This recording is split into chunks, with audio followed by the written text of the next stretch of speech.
दिग्गज global tech company Microsoft की दूसरी बड़ी लैंड डील। पुणे के हिजेवाड़ी इलाके में 16 एकड़ जमीन खरीदी। 520 करोड़ रुपए में हुआ यह सौदा। सुपरटेक के होम बायर्स को मिलेगी राहत। एनबीसीसी ने 17 प्रोजेक्ट्स के सभी 50,000 अपार्टमेंट्स को पूरा करने के लिए 3 साल में बनाने का प्रस्ताव दिया। हैदराबाद में ब्रिगेड ग्रुप ने बज वर्क किया लॉन्च। अपने 2 साल में 1 मिलियन स्क्वायर फीट का फ्लैक्स स्पेस विस्तार करने की कंपनी की योजना। नोएडा, ग्रेटर नोएडा, गाजियाबाद, लखनऊ, आगरा में 378 आवासीय परियोजनाएं रुक गई हैं। प्रॉप इक्विटी के आंकड़ों के मुताबिक परियोजनाओं में करीब 1.46 लाख फ्लैट शामिल है। गाजियाबाद में फ्लैट और प्लॉट खरीदना हुआ और महंगा। सर्कल रेट में 10 से 15% की बढ़ोतरी। कृषि भूमि पर भी बढ़ा है सर्कल रेट। एमटीएनएल की जमीन में प्रोजेक्ट बनाएगी एनबीसीसी। दिल्ली में 1600 करोड़ रुपए के प्रोजेक्ट को डेवलप करेगी। जापान की सुमितोमो ने बॉम्बे डाइंग की 2 एकड़ जमीन खरीदी है। मुंबई के वर्ली इलाके में जमीन खरीदने के लिए 440 करोड़ रुपए में यह डील हुई। सिग्नेचर ग्लोबल ने आलूवालिया कॉन्ट्रैक्ट्स को दिया 1144 करोड़ रुपए का ऑर्डर। गुरुग्राम में लग्जरी हाउसिंग प्रोजेक्ट्स के कंस्ट्रक्शन के लिए ऑर्डर दिया गया। और कंगना रनौत ने 32 करोड़ रुपए में मुंबई के पाली हिल्स का बंगला बेचा। सितंबर 2017 में 20 करोड़ रुपए में खरीदा था यह बंगला।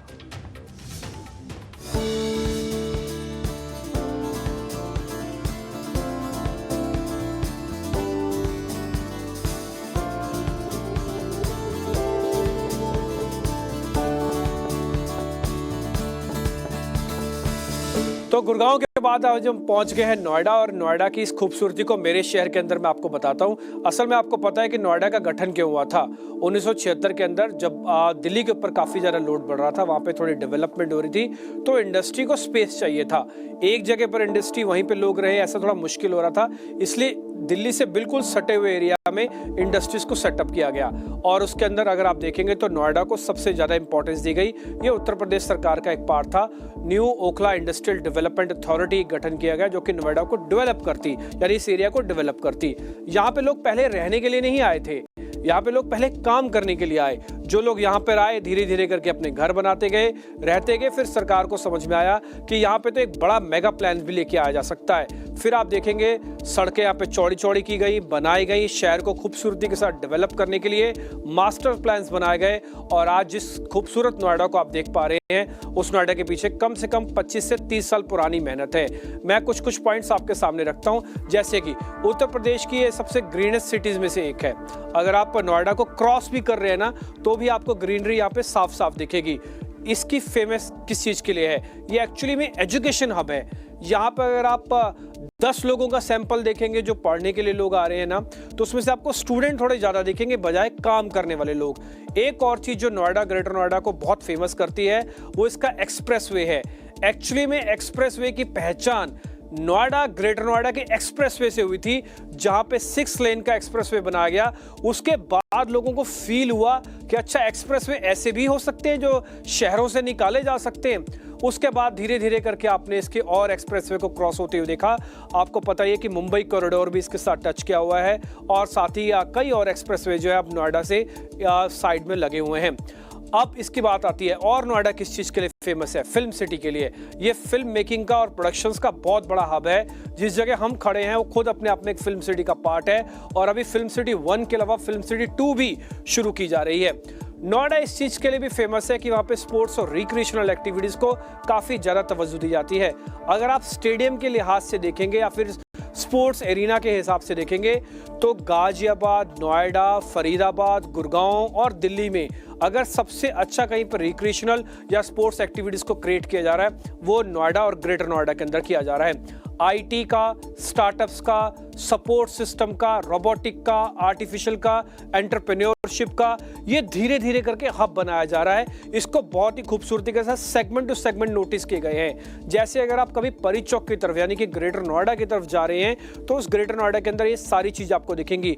नोएडा के अंदर कुछ कुछ एरिया मैन्युफैक्चरिंग हब के तौर पर हैं, कुछ एरिया बिजनेस हब के तौर पर हैं। तो आप सेगमेंट टू सेगमेंट देखेंगे। अगर आपको कहीं जाना है, ऐसे मान लो आपको लॉजिस्टिक हब जिसको बनाने की कोशिश हो रही है, अगर आप वहां जाना चाहते हो तो थोड़ा आपको उससे दूर जाना पड़ेगा। ऐसा नहीं कि सारी अच्छी अच्छी चीजें नोएडा के अंदर, कुछ कुछ चीजें ऐसी भी हैं जो थोड़ी सी प्रॉब्लम कर रही हैं। जैसा रेलवे स्टेशन की सीधी कनेक्टिविटी नहीं है, नोएडा का अपना कोई रेलवे स्टेशन ही नहीं है। लॉ एंड ऑर्डर की थोड़ी बहुत प्रॉब्लम यहाँ पर आपको दिखेगी, हालांकि उसको काफी हद तक चुस्त दुरुस्त कर दिया गया है, बट फिर भी है थोड़ी बहुत प्रॉब्लम। तो दो चार चीजों की थोड़ी बहुत प्रॉब्लम के साथ अभी भी नोएडा चल रहा है, लेकिन हाँ, ये सबसे ज्यादा तेजी से बढ़ने वाला शहर है जो हमने आपके सामने रखा। आज दो अहम मुद्दों पे बातचीत करने के लिए अश्विंदर जी मिर्सा जुड़ रहे हैं और उनसे हम जरा दो अहम मुद्दे जो कौन से पहले मैं आपको बता देता हूँ। एक तो आपको पता है कि दिवाली आने जा रही है। दिवाली पे सबके मन में एक ही ख्याल उठता है, शायद हम अपने जो दिए जला रहे हैं, अपने घरों में मोमबत्ती जला रहे हैं, अपने घरों में जलाते हैं, यानी कि हमारा अपना खरीदा हुआ मकान होता। आपने पैसे भी दे रखे हैं उस मकान के, आपकी किस्तें भी कट रही हैं, लेकिन वो मकान इतने डिले हैं, इतने रुक गया उन मकानों में कामकाज कि आपने सपने कई बार ख़राब हो जाते हैं। ये बहुत बड़ी एक प्रॉब्लम है जो कि पूरे एनसीआर में सबसे अधिक देखने को मिली है। उस पर एक रिपोर्ट आई है। रिपोर्ट ये कहती है कि करीब करीब 1.5 लाख से ज़्यादा यूनिट ऐसी हैं जो रुकी हुई हैं इस समय। यानी कहने का मेरे मतलब है कि कुल मिला के अगर आप प्रोजेक्ट के हिसाब से देखेंगे तो 378 प्रोजेक्ट हॉल्टेड है, रुके हुए हैं, और उनमें ये नंबर सामने निकल के आ रहा है। सबसे ज़्यादा ग्रेटर नोएडा का है। मैं कुछ कुछ नंबर आपके सामने रखता चलता हूँ, आप ज़रा देखिएगा भी।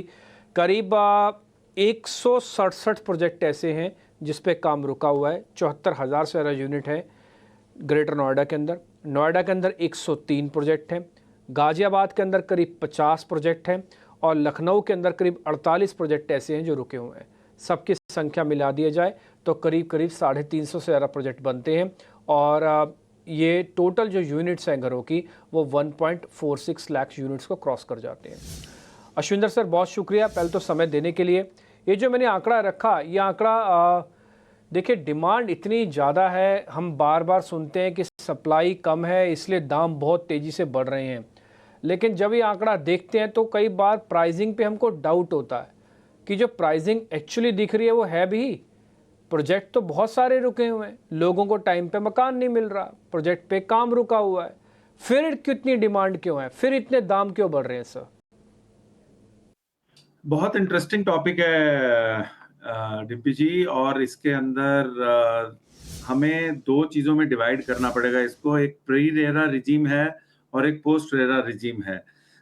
मुझे ये लगता है, मैंने कोई इसके अंदर अभी रिसर्च नहीं की इतनी, कि जितने भी अपार्टमेंट्स हैं जो डिलीवर नहीं हो रहे हैं, मेरे हिसाब से ये पहले के रुके हुए हैं और ये प्री रेरा की रिजीम है। बिकॉज रेरा के आने के बाद ये डिसिप्लिन बहुत ज्यादा आ गया है, एक रेगुलेटरी अथॉरिटी है और वो इसको बहुत स्ट्रिक्टली लेती है, इसीलिए दाम बढ़ रहे हैं, इसीलिए डिमांड आया। क्योंकि रेरा के आने के बाद जितने भी प्रोजेक्ट लॉन्च हुए हैं वहां कस्टमर को पता है कि अगर डिलीवरी नहीं मिलेगी तो उस डेवलपर को काफी रेप्रीमांड कर रहा, रेगुलेटरी अथॉरिटी जो है रेप्रीमांड भी कर सकती है, चेक भी कर सकती है। There will be multiple reasons जो आज की डेट में रेरा एक होम बायर के इंटरेस्ट को ध्यान में रखते हुए करती है। बिकॉज रेरा जो भी रेगुलेटरी बॉडी है वो बायर के पर्सपेक्टिव से बनती है, चाहे वो सेबी है, चाहे वो आईआरडीए है। जब सेबी आया तो स्टॉक मार्केट रेगुलेट हुई, आईआरडीए आया तो इंश्योरेंस इंडस्ट्री रेगुलेट हुई, फिर ट्राई आया तो टेलीकॉम इंडस्ट्री रेगुलेट हुई। इसी तरह 2015 में जब रेरा आया, उसके बाद इस तरह के प्रोजेक्ट्स काफी कम हैं जहां पर उन्होंने एक रेरा अप्रूवल लेकर प्रोजेक्ट को लॉन्च किया और उसके बाद डिलीवरी नहीं मिली। बिकॉज रेरा अप्रूवल से पहले जितने भी दूसरे अप्रूवल होते हैं, म्युनिसिपल, एनवायरनमेंट, फॉरेस्ट, और जितने भी स्टेट वाइज अप्रूवल्स होते हैं, जैसे हम बैंगलोर के अंदर आपको बीडीए का अप्रूवल लेना पड़ता है या बीबीएमपी का अप्रूवल लेना पड़ता है या बायप्पा का अप्रूवल लेना पड़ता है। उससे पहले और बहुत अप्रूवल लेने पड़ते हैं। उन अप्रूवल्स के बाद आप रेरा पे जाते हैं, फिर रेरा उसको अप्रूव करता है और वो अप्रूवल जो है वेबसाइट पे आता है, कस्टमर्स को सब कुछ दिखता है और उसके बाद हमने बहुत कम इंस्टेंसेस देखे हैं कि प्रोजेक्ट लॉन्च हुआ है रेरा अप्रूवल के बाद और डिलीवरी नहीं मिली है। इससे कंज्यूमर कॉन्फिडेंस बढ़ा है। कंज्यूमर कॉन्फिडेंस के बढ़ने से कोविड के बाद जो एक रिक्वायरमेंट आई थी कि अपना घर होना चाहिए, वो साथ में डिमांड जुड़ गई और इसी के कारण घर बिक रहे हैं और कीमतें भी बढ़ रही हैं। मुझे लगता है जैसे मैंने पहले बोला, मोस्टली ये जितने प्रोजेक्ट्स हैं जो यूपी के अंदर हैं, नोएडा, ग्रेटर नोएडा के अंदर, गाजियाबाद के अंदर, ये प्री रेरा है और सबको पता है कि बहुत रेगुलेटरी जो कंट्रोलिंग इश्यूज थे, वो unfortunately whether we like it और नॉट, नोएडा में काफी थे। अगर हम पैन इंडिया लेवल पर भी देखें, तो ये मुझे इतना मैं सरप्राइज नहीं हो रहा हूं, बट मेरे को इतना कंफर्ट जरूर है कि रेरा के आने के बाद जो प्रोजेक्ट्स लॉन्च हुए, उसके अंदर डिलीवरी रिस्क मिनिमल रहा है। ठीक है। अच्छा सर, मेरे को एक चीज़ और समझनी है। जो मैं इस रिपोर्ट को पढ़ रहा था, उसमें जो 3-4 रीजंस दिए गए, वो बताया गया कि कैश फ्लो को अच्छे से मैनेज नहीं किया गया। पहला, डेवलपर्स की इनेबिलिटी शो हो रही थी। दूसरा, पुअर एग्जीक्यूशन थी। तीसरा, चौथा, डाइवर्जेंस ऑफ फंड्स था। ये कुछ सारी चीज़ें थी। आपको लगता है कि रेरा आने के बाद ये सारी चीज़ें ठीक हुई हैं, सारी चीज़ें ठीक हो रही हैं? मतलब डाइवर्जन ऑफ फंड्स, एग्जीक्यूशन की प्रॉब्लम, कैश फ्लो की मिसमैनेजमेंट की प्रॉब्लम और डेवलपर्स की जो इनेबिलिटी थी, वो सब ठीक हो रहा है? डेवलपर की इनेबिलिटी जो है ना, बहुत सब्जेक्टिव है, बिकॉज अगर डेवलपर को कंस्ट्रक्शन नहीं करना आता, वो एक कॉन्ट्रैक्टर को लेके आ सकता है। एल&टी है, बीसीडी है, ये सब बहुत बड़े कॉन्ट्रैक्टर्स हैं, उनको लाया जा सकता है और बिल्ड किया जा सकता है, बिकॉज उसकी प्रॉब्लम नहीं है। बट ऑफ कोर्स रेरा के आने से डाइवर्जेंस ऑफ फंड्स और कैश फ्लो के इश्यूज हैंडल हुए, बिकॉज अकॉर्डिंग टू रेरा आपको सबसे पहले तो डेवलपर को बैंक अकाउंट डिटेल देना पड़ता है जिसके अंदर सारे पैसे जाएंगे, और वो जो बैंक अकाउंट है उसमें से 70% पैसा जो है वो डेवलपर निकाल ही नहीं सकता। प्री रेरा क्या होता था, वो पैसा जब जाता था, एक तो पता नहीं था कितने अकाउंट्स में जा रहा है, और उसके बाद वो मल्टीपल जगह यूज हो जाता था, चाहे इंटेंशन खराब ना हो, बट वो पैसा आया, उसके बाद एक और लैंड ले ली किसी ने, उसके बाद कहीं और इन्वेस्ट कर दिया बिजनेस में, तो डिसिप्लिन नहीं था। तो रेरा के आने के बाद 100%, एक तो होम बायर को पता है कि 70% पैसा अकाउंट में ही रहेगा, प्रोजेक्ट की कंस्ट्रक्शन में लगेगा, प्रोजेक्ट के ऊपर लगेगा, सिर्फ 30% बाहर जाएगा फॉर बिजनेस एक्सपेंसेस, और उसी से सारा डिसिप्लिन आया और कैश फ्लो के इश्यूज जो थे वो कंट्रोल में आए। सो बहुत अच्छा क्वेश्चन है और इसीलिए रेरा ने बहुत इंपॉर्टेंट रोल प्ले किया है। सर, एक चीज़ मेरे को आपसे और पता करनी थी। वो ये पता करनी थी कि जिनके भी मकान रुके हुए हैं, है ना, एग्जाम्पल मैंने प्री रेरा में प्लस किया, या मेरे पास 2011, 10 का, 12, 13 का मकान था जो अभी भी रुका हुआ है, क्या मैं उस प्रोजेक्ट के साथ अभी भी बना रहूं? क्योंकि वो प्रोजेक्ट तो डिफ़ॉल्ट हो चुके हैं अभी। अभी या तो उसको कोई हैंड ओवर करके बनाएगी थर्ड पार्टी, जैसे सुप्रीम कोर्ट ने एनबीसीसी को अनुमति दी, तो वह पूरे करके दे रही है अमरपाली के। खबर सुपर टेक के रिगार्डिंग भी आ रही है। तो जिनके भी फ्लैट्स फंसे हुए हैं, उनको थोड़ा धैर्य रखना चाहिए। ये रुके हुए फ्लैट्स पूरे हो सकते हैं, क्योंकि हमने वित्त मंत्री को भी सदन में सुना है, उन्होंने एक फंड बनाया है जो कि रुके हुए प्रोजेक्ट्स के लिए है, स्टॉल्टेड प्रोजेक्ट्स के लिए ही है। तो उनको भी रुकना है, उनको थोड़ा धैर्य रखना है, चीज़ें आखिरकार मिल जाएंगी, थोड़ी देर से ही सही। देखिए, पहली बात तो अगर आप इस रिपोर्ट को देखें तो ये रिपोर्ट सिर्फ नोएडा, ग्रेटर नोएडा, गाजियाबाद की तरफ फोकस कर रहा है, तो मुझे ये नहीं लगता है कि पैन इंडिया ये एक बहुत बड़ी प्रॉब्लम है। अगर प्रॉब्लम थी भी, वो काफ़ी रिजॉल्व हुई है। स्वामी फंड जैसे फंड्स आए जिन्होंने काफ़ी स्टॉल्ड प्रोजेक्ट्स के ऊपर काम किया, वो भी गवर्नमेंट ने निकाला था। उसके बाद गवर्नमेंट की अभी भी कोशिश चल रही है, जो एक होम बायर का हार्ड अर्न्ड मनी है उसको गिव अप करने का कोई मतलब नहीं बनता है, और कहीं ना कोई हल निकलेगा, कोई थर्ड पार्टी आएगी, बनाएगा। आई एम श्योर ये जितने प्रोजेक्ट्स हैं इसके ऊपर काम चल रहा है, जो होम बायर एसोसिएशंस हैं वो भी काम कर रही हैं, लीगल फ्रेमवर्क के साथ भी काम चल रहा है, और फाइनली कहीं ना कोई हल निकलेगा, निकल गया होगा या निकलने वाला होगा, और कंज्यूमर को बिल्कुल इसके साथ जुड़े रहना चाहिए। अदरवाइज अगर वो नहीं जुड़ते हैं तो उससे तो सिर्फ उन्हीं का नुकसान है। सो लगे रहें, एंड होपफुली आई अज्यूम कि जिस तरह से हमारा रेगुलेटरी एनवायरनमेंट चल रहा है, गवर्नमेंट का फोकस है कि इन होम बायर्स को अपना घर मिले, जल्द ही मैं प्रोजेक्ट लेवल पे तो नहीं जा रहा हूं, बट इनमें से काफी प्रोजेक्ट्स में ये काम चल रहा होगा और वो प्रोसेस चल रहा होगा और होम बायर्स को ये घर मिलने की कगार पर होंगे। ठीक है, बहुत बहुत शुक्रिया sir, thank you very much. अच्छा लगा आपसे बातचीत करके और जल्दी आपसे वापस मुलाकात होती है सर। बहुत बहुत शुक्रिया, थैंक यू वेरी मच ये पूरी जानकारी हमको देने के लिए sir, thank you very much. फिलहाल वक्त एक छोटे से ब्रेक का है। जब ब्रेक के बाद लौटेंगे तो हम कुछ एक इंटरेस्टिंग रिपोर्ट्स आपके लिए लेके आए हैं और एक इंटरेस्टिंग डिस्कशन भी है। आपके जो सवाल हैं उसके जवाब भी हैं। बस छोटे से ब्रेक के बाद लौटेंगे और सारी चीज़ आपके सामने लेके आएंगे।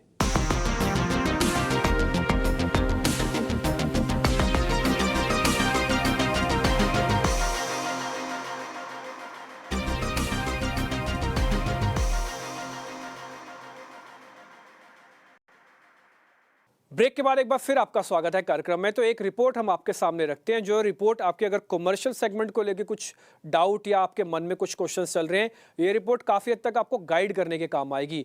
बात है फ्लेक्स स्पेस की। क्या है ये फ्लेक्स स्पेस, कैसे इसका फ़ायदा उठाएं, कैसे आप इससे कनेक्ट हो सकते हैं, ये जरा एक पूरा लिंक या पूरी जानकारी देख लीजिए। लगातार हम आपको रिपोर्ट के जरिए कोई ना कोई जानकारी देते हैं जो कि रियल एस्टेट के अंदर बहुत इंपॉर्टेंट होती है। इस बार हमने कॉलियर्स की एक रिपोर्ट को पढ़ा। देखिए, इस रिपोर्ट में काफ़ी इंटरेस्टिंग पैटर्न है। पहला तो उसमें फ्लेक्स प्रॉपर्टी के बारे में बताया गया।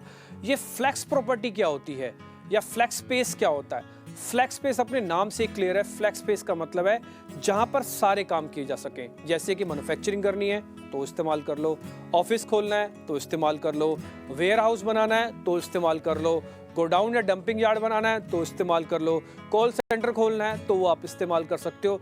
तो कोई स्पेसिफिक रीजन नहीं है।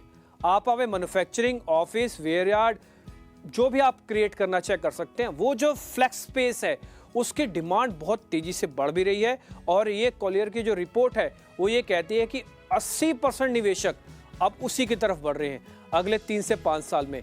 जो फ्लेक्स स्पेस है उसमें निवेश बहुत स्पीड से बढ़ेगा।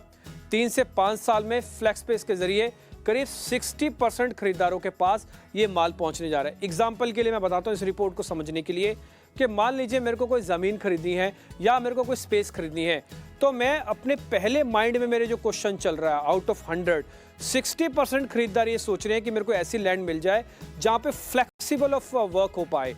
मैं वहाँ पे स्टोर भी खोल सकता हूँ, मैं वहाँ पे इंडस्ट्री भी लगा दूँ, या मैं वहाँ पे अपने लिए कोई ऑफिस भी खोल सकता हूँ, या मैं अपने लिए उसको वेयर हाउसिंग के लिए भी इस्तेमाल कर सकता हूँ। तो जो 60% लोग हैं, ये मेजॉरिटी हिस्सा है।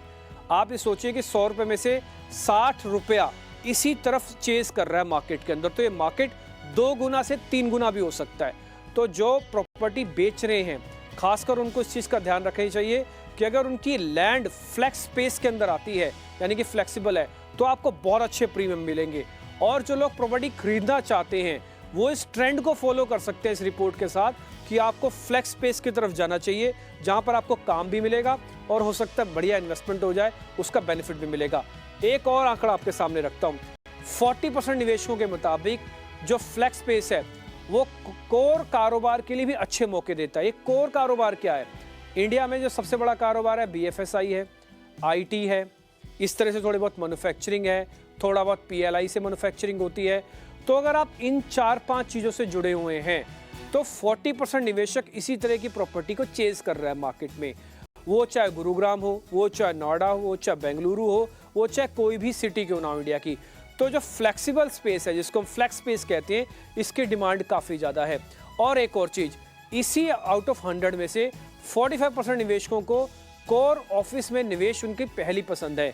कहने का मतलब वो ऑफिस जब खरीदने जाते हैं ना, तो उनके बैक ऑफ द माइंड ये होता है कि ऑफिस के साथ साथ अगर मेरे पीछे ही जहाँ मेरा ऑफिस खुला हुआ है उसके पीछे मैं मैन्युफैक्चरिंग कर लूँ तो कितना अच्छा होगा। तो ये 45% लोगों का मानना है। तो आप समझ लीजिए कि जहाँ पर ये फ्लेक्सिबल एरियाज़ हैं, अगर आप वहाँ पे इन्वेस्टमेंट करना चाहते हैं रियल एस्टेट के पॉइंट ऑफ व्यू से, तो one of the finest area है। ये एक रिपोर्ट के जरिए हमको पता लगा। सर, काफ़ी सारे क्वेश्चंस मिलते हैं, उसमें से एक ही बहुत ही प्रोमिनेंट क्वेश्चन आता है कि भाई पावर ऑफ अटॉर्नी और रजिस्ट्री में फ़र्क क्या है? क्या पावर ऑफ अटॉर्नी से भी काम चल जाता है अगर जहाँ पे रजिस्ट्री नहीं हो रही है वहाँ पे? देखिए, पावर ऑफ अटॉर्नी एक आपको किसी भी काम करने के लिए, कोई भी कार्य करने के लिए एक किसी ने आपको एक पावर दे दिया है, जो वो नहीं कर पा रहे हैं वो आपको दिया जाता है। पावर ऑफ अटॉर्नी एक प्रॉपर्टी में एक तरीके से यूज किया जा रहा है, but power of attorney basically क्या है, जो आप मान लीजिए कोई काम, आप इवन बैंक अकाउंट ओपन करना चाहते हैं लेकिन आप विदेश में हैं, या मान लीजिए आप नहीं आ पा रहे हैं, तो आप अपना उस अकाउंट ओपनिंग के लिए सारे केवाईसी फॉर्म्स ओपन करके आप वो कार्य उनको बैंक अकाउंट में साइन करा के दे सकते हैं। या फॉर इंस्टेंस कोई लिटिगेशन आप लड़ना चाहते हैं, वहां पे भी आप वकालतनामा या पावर ऑफ अटॉर्नी अपने वकील को देते हैं आपके तरफ से दलीलें पेश करने के लिए। अब प्रॉपर्टी में कहां पावर ऑफ अटॉर्नी आता है, वो इस तरीके से आता है जहां पे ट्रांसफरेबिलिटी परमिसिबल नहीं है, खास करके जैसे दिल्ली वगैरह, जहां पे जो लीज होल्ड प्रॉपर्टीज थी, जो डीडीए की प्रॉपर्टीज हैं, जो लीज पे किसी को दिया गया है, वो उसको ट्रांसफर करने के लिए पावर ऑफ अटॉर्नी एक एग्जीक्यूट ऐसे किया जा रहा था कि पावर ऑफ अटॉर्नी दे दी, भाई आप जो है इस घर में रहिए, हमने आपको पावर ऑफ अटॉर्नी दे दिया, इसको आप अपने पावर्स में रख के अपने पास रखिएगा, और जब कभी भी ये प्रॉपर्टी लीज होल्ड से फ्री होल्ड कन्वर्ट होती है या लीज होल्ड पे आप ट्रांसफर भी कराना चाहते हो, तो ये डॉक्यूमेंट, यानी कि एक विल एग्जीक्यूट कर दिया या कोई और डॉक्यूमेंट एग्जीक्यूट कर दिया, आपको एक एग्रीमेंट, सेल एग्रीमेंट कर दिया जिसमें हमने आपको बेच दिया, लेकिन ये साथ में हम पावर ऑफ अटॉर्नी दे रही है, जब कभी भी ये प्रॉपर्टी फ्री होल्ड आप कराते हैं, यानी कि एक कन्वर्शन चार्जेस सब्सटेंशियल अमाउंट देने पड़ते हैं, उसके बाद आप इसको अपने आप कवर करके आप अपना नाम पे करा लीजिए। तो पावर ऑफ अटॉर्नी कभी भी टाइटल, यानी कि आपको अपने नाम पे उस पर्टिकुलर प्रॉपर्टी आपके नाम पे नहीं हो गई है, सिर्फ एक पावर ऑफ अटॉर्नी दी गई है ओनर से कि आप ये आगे कर सकते हैं, ये काम कर सकते हैं। इसका मतलब ये है कि कभी भी किसी भी समय आपको देने के बाद वो आपका पावर वापस ले सकता है, जिसने आपको पावर वो दिया हुआ है। तो इस वजह से सूरज लैंप्स में भी और बाकी सब्सिक्वेंटली कई सारे जजमेंट्स में सुप्रीम कोर्ट ने ये कहा है, power of attorney ownership rights आपको ट्रांसफर नहीं करता, वो मियर एक आपको पावर देता है कि किसी भी कुछ काम के लिए आप एक्ट कर सकते हैं। तो रजिस्ट्री या इवन लीज होल्ड राइट्स अपने नाम पे रहना एक कंप्लीटली अलग प्रपोजिशन है, और पावर ऑफ अटॉर्नी एक कंप्लीटली अलग प्रपोजिशन है। सर एक क्वेश्चन और भी आता है कि जब जब हम भाई कोई भी प्रॉपर्टी खरीदते हैं तो हमारे मन में ना डाउट रहता है, जब तक उस घर के अंदर ना पहुंच जाए, कि भाई बिल्डर जेन्युइन भी है कि नहीं है। तो ऐसे कोई डॉक्यूमेंट की लिस्ट या कोई चेक पॉइंट्स है जिससे हम ये पता कर पाएं कि ये बिल्डर जेन्युइन है और इसके साथ हम कैरी फॉरवर्ड यानी कि आगे बढ़ सकते हैं अपनी डील के साथ? देखिए रिम्पी जी, सबसे पहली बात तो ये कि बिल्डर, आप जब दो तरीके के हैं, जो प्रोजेक्ट्स आज के तारीख में रेरा आने के बाद खास करके कोई भी बिल्डर अपना प्रोजेक्ट बेचना चाहता है, उसे सबसे पहले अपना प्रोजेक्ट को रेरा के साथ रजिस्टर कराना पड़ता है। तो रजिस्टर कराता है तो देखिए, वो प्रोजेक्ट बनाने से पहले उसे सबसे पहले उसकी मलकियत, यानी कि ओनरशिप ऑफ द लैंड उसके पास होनी चाहिए। उस ओनरशिप के पास वो पर्टिकुलर कॉम्पिटेंट अथॉरिटीज के पास जाता है। मान लीजिए अगर नोएडा में है तो ग्रेटर नोएडा या नोएडा अथॉरिटीज के पास जाता है, या आपके हरियाणा में है तो आप director town and country planning के पास जाते हैं, लाइसेंस लेते हैं, उसके बाद अपने बिल्डिंग प्लान्स अप्रूव कराते हैं, उसके बाद आप रजिस्टर कराते हैं इस प्रोजेक्ट को रेरा के साथ। तो जनरली कभी भी कोई बायर जाता है तो सबसे पहले रेरा वेबसाइट पे जाके देखें कि क्या ये प्रोजेक्ट रजिस्टर्ड है, नहीं। अगर है तो मोस्ट ऑफ द इंफॉर्मेशन, यानी कि उसकी लैंड ओनरशिप से लेकर उसके अप्रूवल से लेकर including to the extent of builder का बैकग्राउंड क्या रहा है, यानी कि इसके क्या प्रोजेक्ट्स रहे हैं और कहाँ कहाँ पे इसने प्रोजेक्ट किया है, क्या उस प्रोजेक्ट्स में कभी डिले रहा है, वहां तक आपको इंफॉर्मेशन वहीं से मिल जाएगा, इंक्लूडिंग कि प्रोजेक्ट के बाउंड्रीज तक आपको जियो मैप में आपको वेबसाइट पे, रेरा के वेबसाइट पे मिल जाएगा। इसके अलावा आप डेफिनेटली आप डॉक्यूमेंट्स पूरे देखें, यानी कि क्या वो अग्रीमेंट टू सेल आपके साथ कर रहा है। इवन अग्रीमेंट टू सेल आज नोटिफाइड है, गवर्नमेंट ने एक पर्टिकुलर फॉर्मेट डिफाइन किया है, उसके अलावा कोई और डॉक्यूमेंट वो एग्जीक्यूट करा नहीं सकता आपसे। तो आपके राइट्स पूरे उसमें इंश्योर्ड है, तो वो आपका एग्रीमेंट क्या उस फॉर्मेट में है, नहीं है। उसके बाद क्या प्रोग्रेस हुआ है उस प्रोजेक्ट का, ये भी आपको क्वार्टरली प्रोग्रेस में आपको मिल जाता है। तो पहले आप ये देख लें और सक्षम गाइडेंस ले लें किसी लीगल प्रोफेशनल से या किसी से भी जो इस बात पे जानकारी रखता है। आप अपनी तरह पूरी तरीके से देखें, उसके बाद ही आप जाके इन्वेस्ट करें। सर एक क्वेश्चन और भी आता है जो फ्री होल्ड प्रॉपर्टी को रिगार्डिंग आता है कि भाई फ्री होल्ड प्रॉपर्टी आखिरकार होती क्या है। हम कई बार सुनते हैं प्रॉपर्टी डीलर से बातचीत कर रहे हो, कहते हैं ये लैंड जो है फ्री होल्ड है। ये फ्री होल्ड का मतलब क्या, और दूसरा फ्री होल्ड के फायदे और नुकसान क्या हैं, क्या हमको जाना भी चाहिए फ्री होल्ड की तरफ? देखिए, दो तरीके की जमीनें होती हैं, मोटा मोटी ब्रॉडली मैं बता रहा हूँ आपको। एक होता है लीज पे, यानी कि मलकियत मेरे पास है, यानी ओनरशिप मेरे पास है और मैंने लीज पे दे दिया है कि इसको आप 5 साल, 10 साल, 50 साल, 100 साल आप इसको रखिए अपने पास, आप इसमें इस्तेमाल कीजिए इस लैंड को, लेकिन इसकी ओनरशिप आपकी नहीं है। यानी कि आपने कोई चीज किराए पे ले ली, आप ये मान के चलिए इन सिंपलेस्ट टर्म्स। तो फ्री होल्ड वो प्रॉपर्टी है जो जिसकी मलकियत आपके पास है, जिसकी ओनरशिप आपके पास है, उसके सारे बंडल ऑफ राइट्स आपके पास है, और वो राइट्स आप लीज भी कर सकते हो, लाइसेंस भी कर सकते हो, कुछ भी कर सकते हो, मार्केट कर सकते हो, बेच सकते हो, हर चीज आप कर सकते हो उस प्रॉपर्टी पे। लेकिन जहां लीज होल्ड प्रॉपर्टी होती है, यानी मैंने जो ओनरशिप है, मैंने अपने प्रॉपर्टी किसी को यूज करने के लिए दी है या किसी प्रॉपर्टी को एंजॉय करने के लिए दी है, कुछ कई साल तक दी है, यानी कि 20 साल, 25 साल, 30 साल बाद, उसके बाद उसे वो प्रॉपर्टी वेकेट करना ही पड़ेगा। तो आप ये डिफरेंशिएशन की वजह से फ्री होल्ड और लीज होल्ड में फर्क जो है, आप नोएडा, ग्रेटर नोएडा देखेंगे तो नोएडा अथॉरिटी 100 साल की, 99 साल के, 90 साल की बेसिकली लीज होल्ड देती है प्रॉपर्टी बिल्डर को, और बिल्डर आगे उसको सब लीज करता है, ट्राइपार्टेट लीज होती है। तो उसमें अल्टीमेटली 100 साल बाद वो प्रॉपर्टी एक तरीके से ओनरशिप गवर्नमेंट की रहती है, यानी गवर्नमेंट मतलब नोएडा अथॉरिटी की रहती है। और अगर आप उसके अलावा बाकी जगह चले जाएंगे, यानी कि आप चले जाते हैं, जब वो प्रॉपर्टी मान लीजिए हरियाणा में खरीदते हैं, तो आपने प्राइवेट इंडिविजुअल फार्मर से आपने प्रॉपर्टी ली है, यानी कि उनकी ओनरशिप आपने ली है, लाइसेंस ली है, यानी कि डेवलपर जाके लाइसेंस लिया है, तो उसके पास मलकियत उस प्रॉपर्टी की भी है और साथ में उसको आगे बेचने के राइट्स भी कंप्लीटली उसके पास है। तो जब आप वो प्रॉपर्टी खरीदते हो तो वो फ्री होल्ड प्रॉपर्टी है, उसकी कंप्लीट मलकियत आपके पास है। सर एक क्वेश्चन और बार बार आ रहा है, वो ये आ रहा है कि जो लोग इंडिया से बाहर रहते हैं, अपने देश को काफ़ी मिस करते हैं, लेकिन वो अब इंडिया में कोई ना कोई लैंड वगैरह ज़रूर लेना चाहते हैं, उसके लिए उनको लोन भी चाहिए होता है। तो उनका क्वेश्चन ये है कि क्या लोन का जो प्रोसीजर है वो वैसा ही प्रोसीजर है, या फिर कुछ अलग एलिजिबिलिटी क्राइटेरिया है, कुछ और अलग डॉक्यूमेंट हमको देने पड़ेंगे?